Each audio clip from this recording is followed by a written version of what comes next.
So this is where it starts for the actual flies then. Yeah, this is where I spend a little time developing. When I first started going to Alaska, well, even before that, I started tying flies, and some of these are terrible replications, but some of them aren't too bad.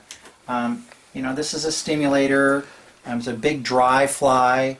It's got a red body, and some people say, "Well, I've never seen a red fly." Well, you got to look a little close. I've literally, tied a couple thousand flies. Joe, when you're fishing, a basic thing is to know what the fish are biting on. So how do you determine that? When you're looking, and then you're evolving that into what flies you select.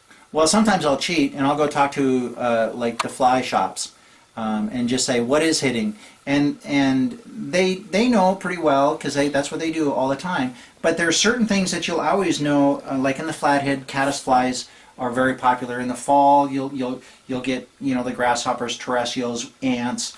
This particular bug right here you don't find on the Flathead River. It's called a squala, and it's a unique stone fly.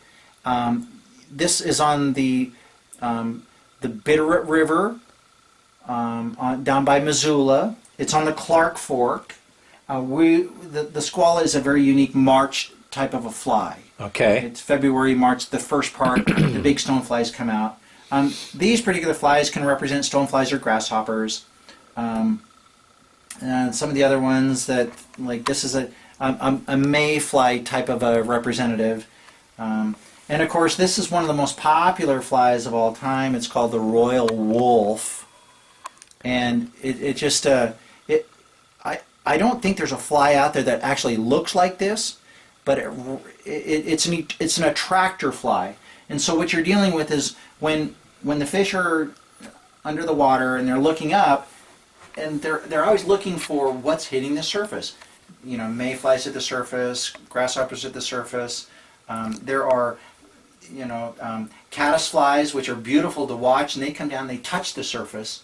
And so when you're using a caddis fly, you got to move a little bit. You can't jump it, but you got to move a little bit because it's almost like it's trying to get off the water. And the fish see that and they go, "Well, that's alive."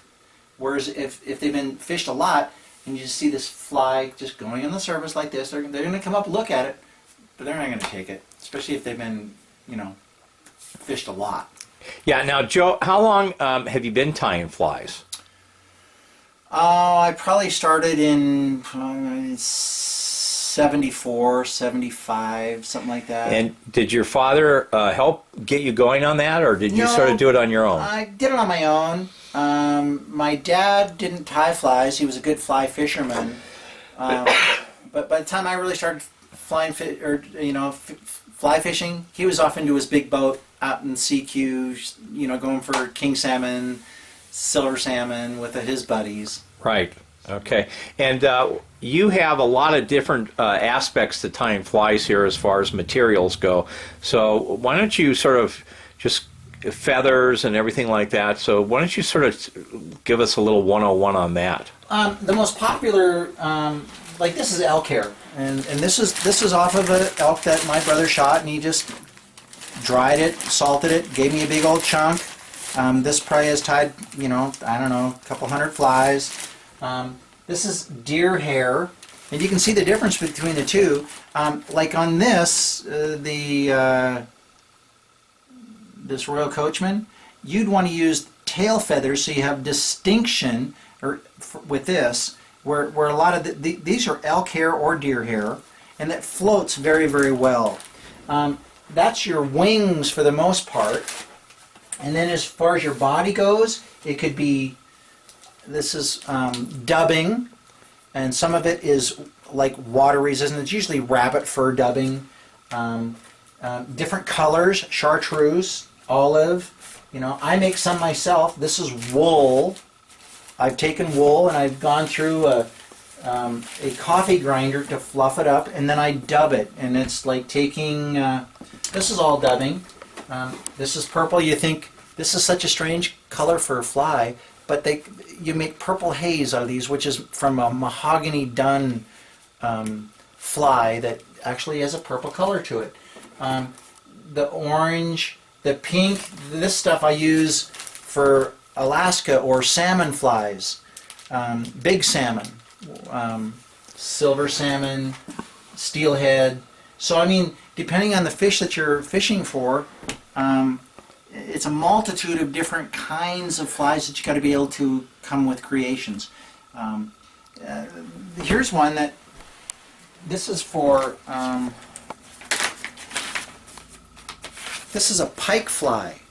This is steel leader, and this is for pike, and it's a double hooked fly. Wow. And so this represents a big fish, like a perch.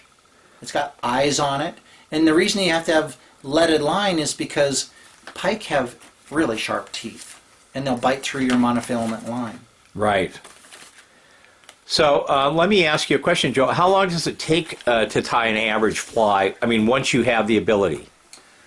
I mean, there's some people that can kick them out in just a minute or two. Me, on the other hand, it probably takes me 10 minutes. A true labor of love. I kind of take my time. I get into caddis flies, and if I do the same pattern consistently, the same size, I can probably do one, a couple minutes. Okay. All right, and I see you have rods and everything else in here, so why don't you just run us through some of the stuff you do have in here? Of course, then, depending on where you go, I just got back from Alaska, and there's an 8-weight fly rod in here and a 7-weight fly rod in here. Those are bigger fish. They're, 14-pound silver salmon. And there again, you've got bigger reels with heavier line, versus what you're doing like on the flathead. I use a 5-weight. If I go to the Indian reservation, I use a 6-weight rod, 6-weight reel, 6-weight line. It's just a little heavier duty. And I have my favorite rod for these locals waters is 5-weight. If it's really, really windy and you go to the east side, it's a 6 or 7-weight. When I go to Alaska, I use almost exclusively 8-weight. I've fished in Mexico, and I usually use a 10-weight. It's just a heavier duty, and I've caught tuna, believe it or not, 35-pound tuna on 8-weight fly or 10-weight fly rods. Wow. Pretty cool. Sailfish, yeah. And this all materials, different feathers from different birds. I've got, pack rods, because when I go someplace, I usually carry extra rods with me in case I break one. Right. So it's a 4-piece, and then I just carry it with me. Yeah. So that's quite a story. So that's been our time with Joe this evening to talk about boats and gear. And thank you very much, Joe, and I hope the community enjoys this. Yeah, well, thank you, Dave.